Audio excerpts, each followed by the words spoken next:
Jesus of Nazareth was crucified under Pontius Pilate. Right, so we know that he was crucified. That's a matter of historical record. He's not a mythic figure. As a historical figure, what do we have that demonstrates that Christ existed? We have some evidence and information. Do we have evidence that he was crucified? Well, yeah, we do. This is one of the most agreed upon facts of ancient history. Pagan historians like Tacitus, Jewish chroniclers like Josephus, and early Christian sources all converge. Jesus Christ was publicly executed by Roman authority.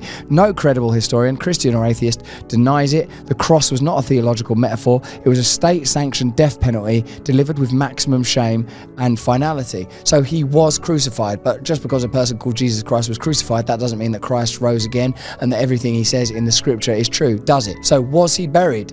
Let's have a look. He was buried in a known accessible tomb. The Gospels name Joseph of Arimathea, a wealthy member of the Jewish council, as the man who buried Jesus. If this were a fabrication using a public figure easily investigated by enemies would be self-defeating. Okay, so he was crucified and he was buried. There is significance, almost one might argue sufficient evidence for those two facts. Was the tomb empty though? The tomb was discovered empty by women. In ancient Jewish society, a woman's testimony was considered unreliable in court if the resurrection story were invented. Placing women at the center of the discovery would be absurd.